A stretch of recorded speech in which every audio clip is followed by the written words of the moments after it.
Hi, I'm Bob Tabor with Developer University. For more of my training videos for beginners, please visit me at devu.com. In this lesson, I want to show how to create and how to then call simple methods. Now, creating methods are going to help us with a number of different things as we write more interesting applications. Methods are going to help us organize our code better. They're going to eliminate duplicate code and the need to copy something we did earlier and paste it later in our code base. They're going to allow us then to take a certain feature or functionality in our application and give it a name and then call it by its name anywhere in our application. And then if we were to ever need to update or fix an issue with our method, with that code that's encapsulated in a method, we get to do it one place instead of changing it everywhere we copied and pasted our code. So remember what we said at the very outset of this course, that a method is merely a block of code as defined by curly braces, and it has a name. And since it has a name, we can call it by its name in order to invoke that code defined in its code block. So methods are actually one of the most important building blocks that we're going to learn in this course, and it will allow us to build more interesting and complex applications. So this is definitely something that we need to understand thoroughly. So to begin, you'll notice that I've already created a project called Simple Method. Please take a moment, create a new console window project and catch up with me.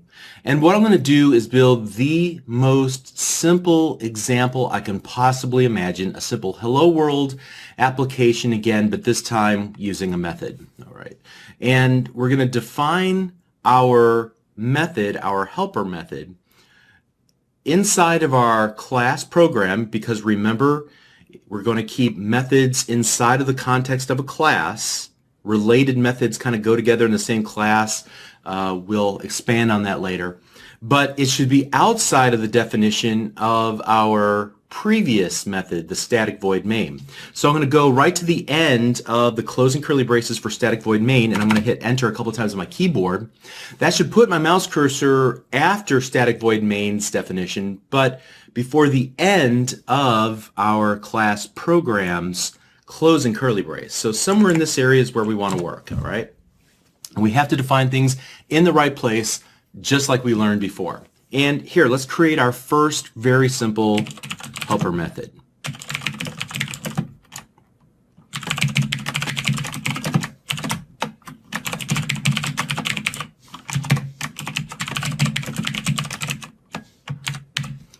All right, and that's all it takes. Now, I'll explain the word private when we talk about accessibility modifiers and classes. We'll talk about the word static much later in this course. However, just to let you know, it has more to do with building console window applications than typically what you might find yourself using in a different style of application. But we'll talk about it later. The void is something that's important. We'll talk about that in just a few moments here. I'm going to create a block of code, and then I'm going to give it a name. In this case, the name is simple, Hello World. Additionally, I'm going to give it an opening and closing parentheses, and we'll look at what those are used for here in just a moment. However, then in the body, I'm simply going to just write any of the code that I need my hello world function to do. Now, in this case, one line of code, very simple, but hopefully you get the idea. Now, how do I call that method? How do I execute it from my static void main? Well, remember, it has a name, and we can call it by its name in order to invoke it. But remember, there's one other piece of information that we need to provide here. Not only do we need to give it the name of the method that we want to invoke, but also we need to use the method invocation operators, which are the opening and closing parentheses in this context. All right. So now we've called our method, and we expect output in the console window. Now I'm going to go ahead and add one more line of code, just so we can see our result like we always do. And now when we run our application, we will get the unexciting results, hello world. But the most important part of this was to create the simplest example we possibly could. And now that you see how easy it is to create a method and how easy it is to call the method, let's go ahead and shut down that project. And instead, what I want you to do is open up the project and you should be able to find this where you're currently watching this video, wherever you originally downloaded from. There should be source code available. You should be able to find that source code in the before folder for lesson 10, copy that helper methods project folder into your projects directory or somewhere on your hard drive, and then you can open it up from there. So I've already got this opened up here, and you can see that I've created a simple name game application. And again, this is simple, but at least there's more code that we can use to demonstrate how useful methods can be for us. So it's just going to ask us for our name and then where we were born, and then we're going to use the little algorithm, I guess you could call, from the previous lesson where we learned how to take a string, how to convert it into an array of characters, how to reverse the order of each of the characters in the array, and then display it back out to the console window. And so that's what we have here in our results: Oak Park, Tabor Bob, spelled backwards. Okay. Now, in order to accomplish this, I have from lines 13 to lines 56, so about 43 lines of code. And admittedly, I made this longer than it probably needs to be, but notice the amount of duplicate code that I've introduced into the application. Here's where I am retrieving the first name and the last name and the city. And those are essentially the same, even though what I'm collecting is a little bit different, but it's only 2 lines of code, so that doesn't hurt much, right? Here, we are actually taking the first name or the last name or the city, and we're going to do the reverse operation on it. And we do that 3 times. And there's the third one. And then what we're going to do is print out the result into a string called result, which will then output in a console.write line. But notice here, we're essentially doing the same thing here, and then again here. So there's a lot of duplication. Now, duplicate code in and of itself is not a huge problem. I mean, there's really no way you can completely eliminate duplicate code in your application. But duplicate code is usually the result of copying and pasting code. So you've invented the wheel earlier in your code base, and your first thought is, well, I'll just copy and paste it because I need it here and here and here in my code. Now, invariably what happens is your intent is to copy it, but to make a few subtle changes to it. And in your haste, frequently, at least if you're like me, you will forget and you'll make a mistake and forget to change something, and you've introduced a bug, and it can steal your soul, like even if it's just seconds, but what if it's minutes or even hours of your time trying to figure out why you have a weird problem with your application. So copy and paste is dangerous. You should always treat it with great suspicion. But in addition to that, if you have the same code repeated multiple times, then whenever there's a change that's requested in how our application works, we're going to have to change it in multiple places. But what if we were to take some of this functionality, like this, for example, and this, and we were to extract it out and put it into its own method and then just call it 3 times? First of all, it would reduce our need for copy and paste. If we needed to fix a problem with our code, we can do it in one place. And then also, if we were to give that that method a meaningful name in our system, it would describe what we're attempting to accomplish. Right now, we're just filtering through lines of code, and it's a little bit more difficult to ascertain quickly what this application is attempting to do. But if we were to maybe give our methods nice, meaningful names, it might read more like a paragraph of English instead of a bunch of disparate lines of C# code. So that's the goal. Now, the second reason we might want to break this up into methods is to simplify the readability of the code. We already talked about making it more human readable, but also there's a lot of lines of code here that we have to parse through to kind of understand what's going on. And if we can reduce the amount of code to read, then we can improve the readability of our code. We want to reduce bloat every time we have the opportunity, all right? So we should strive to make our code readable, clean, clear, and perform well and maintainable, so that if we need to make a change, we can do it in one place, and methods help us accomplish all of those things. So let's do this. Let's create a method. We've already learned how to do that. I'm going to go somewhere between the end of our static void main, but before the end of our program class, I'm going to define a private static void reverse string, like so. And what I'll do is copy some of the work that we've done here, for example, in lines 24 and 25, and I'll paste those here in our new method. And then I'm going to copy the code that we use to actually print all these out to screen, and I'll paste those here as well in our reverse string method. Now to get started here, just to make sure that this method's going to work, I'm going to hard code the message. So I'm going to create string message equals hello world, and then I will change first name to just message throughout, all right, and first name array to message array, and we'll hit control period to rename like we learned about before. And then finally, what I could do is gather up all of the individual items printed out in reverse order using this for each, or I could just go here and go console.write each item like so, and that'll accomplish, at least for now, the same thing. Now that I have this working, I want to comment out everything I've done up to this point so that I can kind of isolate, and then we'll start reintroducing things back in as we get them working. So I'm going to call the reverse string method by using the name of the method, and then also, again, method invocation operator, and then obviously the end of line character, and I'm going to go ahead and hit start.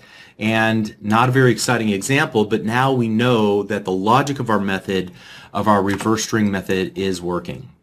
So what I'd really like to do is make this a reusable method. Currently, right now, it's not all that useful.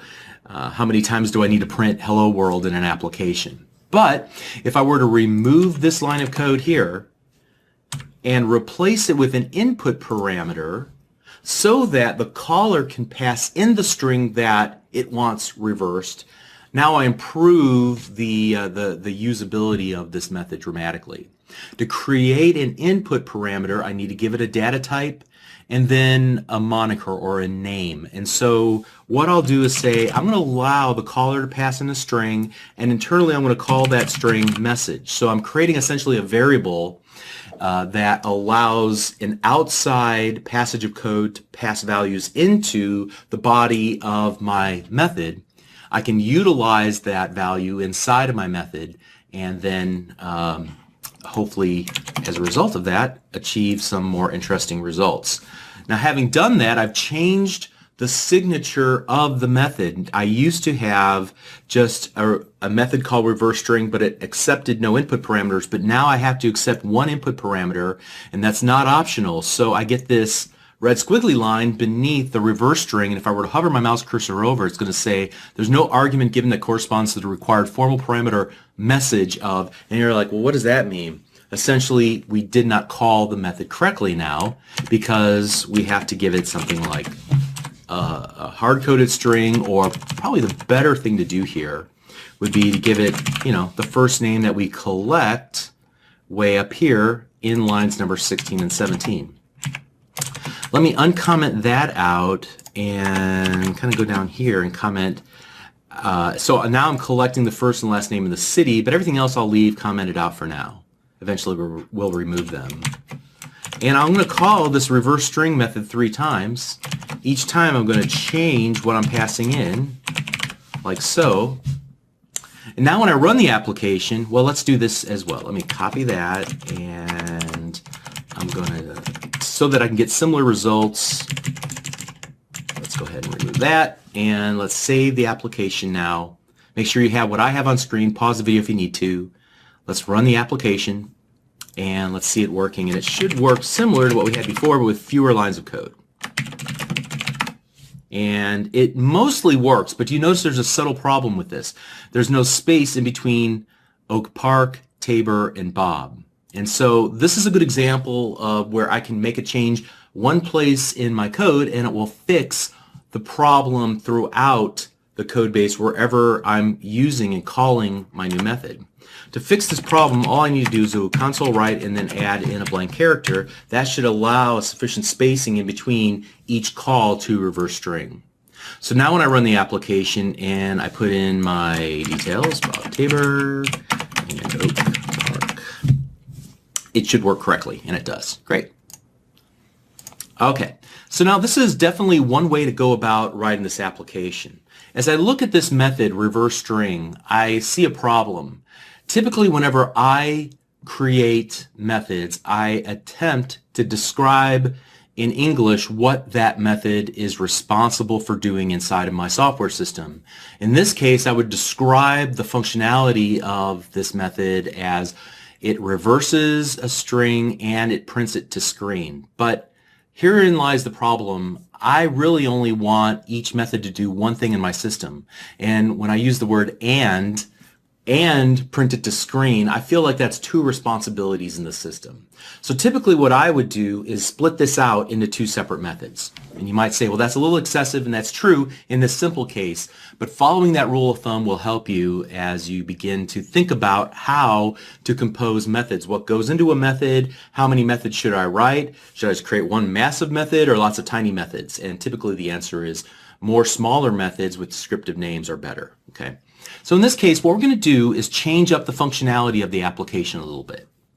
What I'll do is take out all of this where I'm actually doing the writing to screen. And what I want reverse string now to do is accept an input string and then return or report back giving the result to the caller. So in other words, right now we're using the void keyword, which means I want you to go off and do something, but please don't report back to me. I don't care what you have to say. I don't need to know anything from you. You just go, you work, you be quiet when you end, and everything is great. However, we might want to change this and say, instead of being quiet when you finish your job, I want you to report back to me what the results were of what you did. So in this case, I might want to say, return back to me the reversed string. So I'm going to give you a string, and then what I want you to return to me is a string that's been reversed. All right.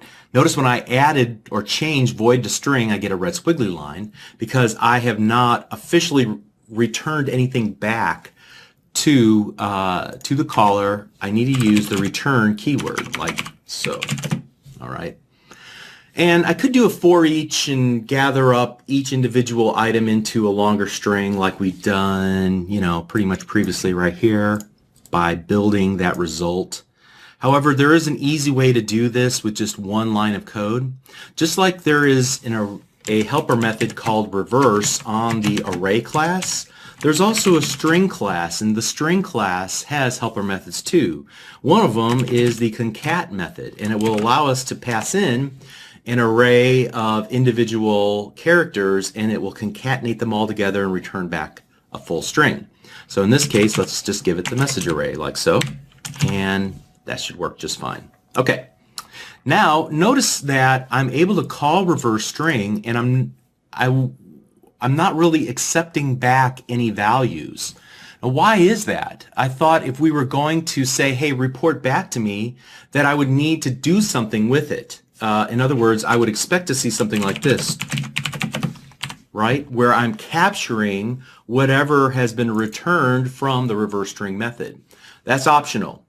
I can listen for it and retrieve it and save it or do something with it, or I can ignore it. In this case, what I would probably want to do is actually save it. So I would call this reversed first name like so, and then string reversed last name equals, and then string reversed city equals.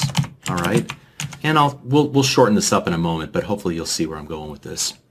All right, and then what I can do is console.write write line, or just here, let's just do write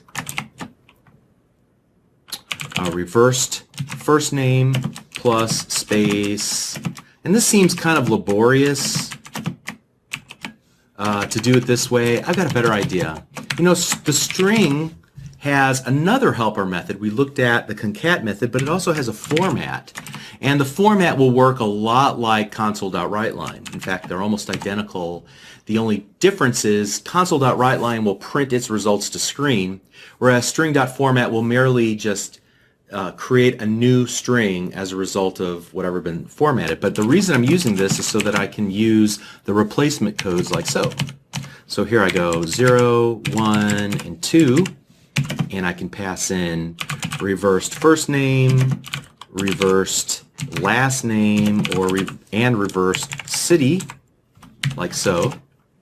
Since that is off to the right-hand side of my screen, I can't easily see it. Typically what I'll do is move each of the input parameters to the method, in this case console.write. I'll move them to separate lines to increase the readability. Okay, and notice that they're indented a little bit, but this is all essentially one line of code, even though it's spread on 4 lines. But it improves readability because I don't want to have to scroll off to the right-hand side of the screen in order to read my work.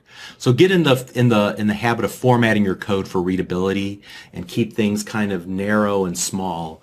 And if they do go off to the side of the screen, you know, don't be afraid to move things down to different lines to increase the readability. Okay, so now let's see what we have. This should work. Let's run the application.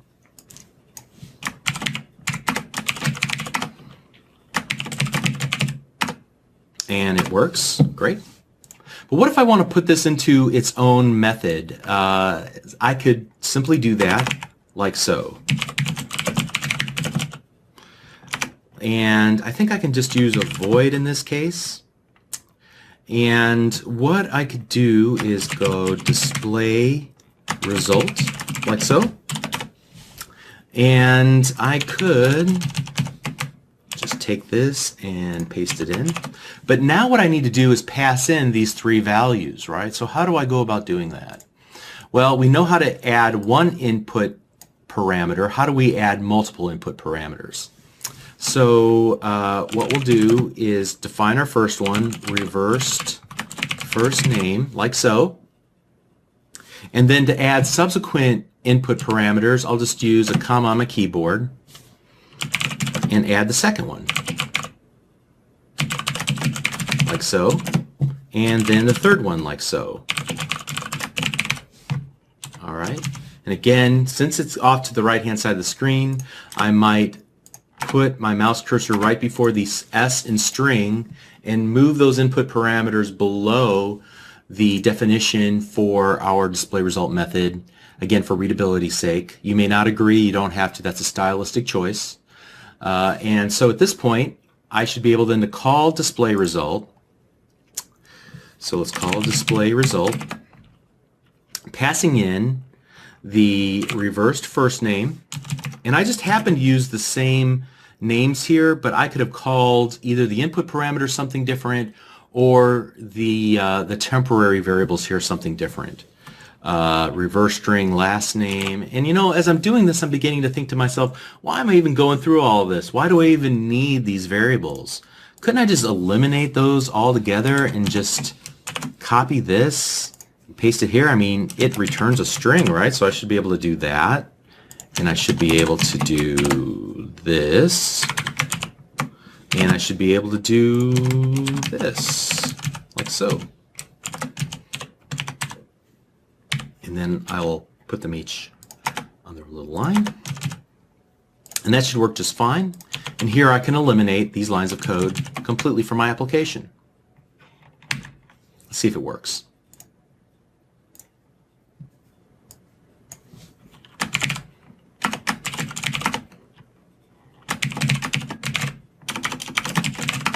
Okay, still works, great. Feels like this should probably go into this display result, so that should reduce it from being there.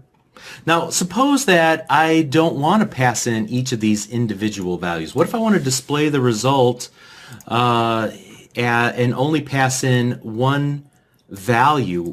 What could I do in that case? Well, I can provide additional ways of calling a method by creating what are called overloaded versions of our methods. And in this case, what I'll simply do is I'll start out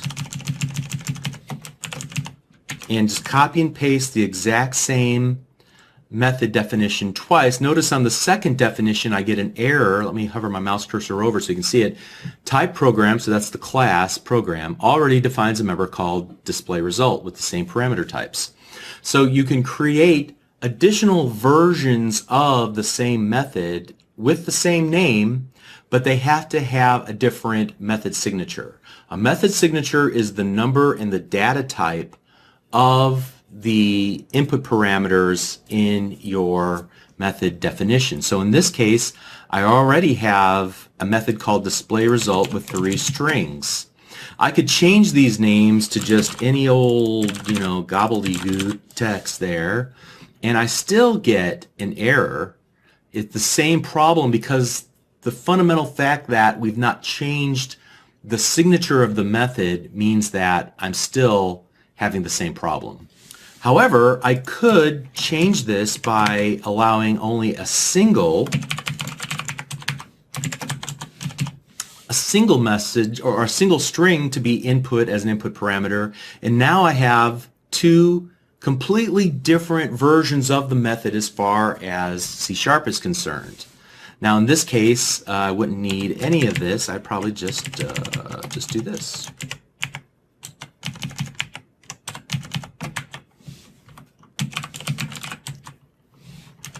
Like so. And then I could call it by doing this. Basically what I was trying to avoid last time, but we'll go ahead and do it anyway. Okay, so this time we're passing in one long string. Notice the use of the concatenation operator and the use of some empty spaces defined by 2 double quotes with just an empty space in between. And so we should have 2 lines that display essentially the same thing. Here, let's make sure we do this right. We'll add a right line in between them just to make sure there's a break.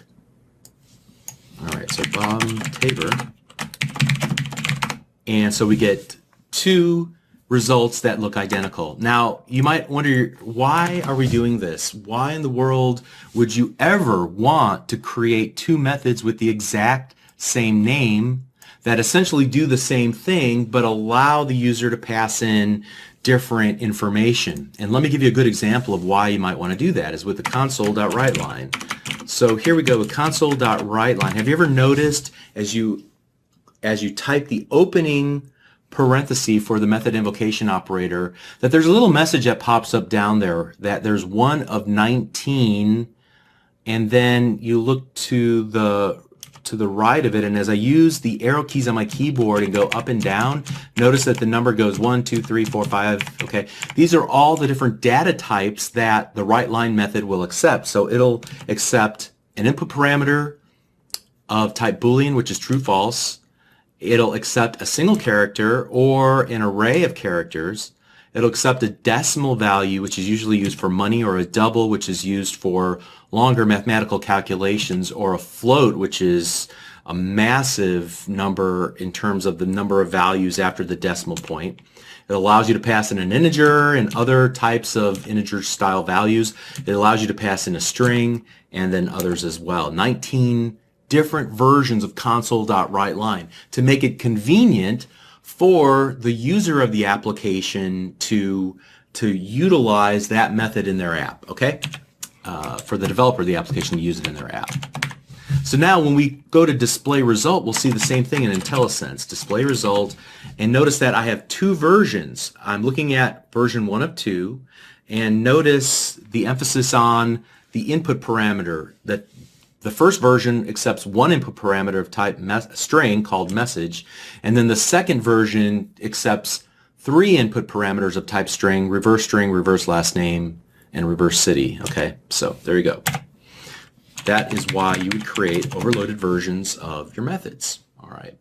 Now, in this case, notice that we could eliminate so much of the code from this in order to essentially get the same working results. So I'll just delete that.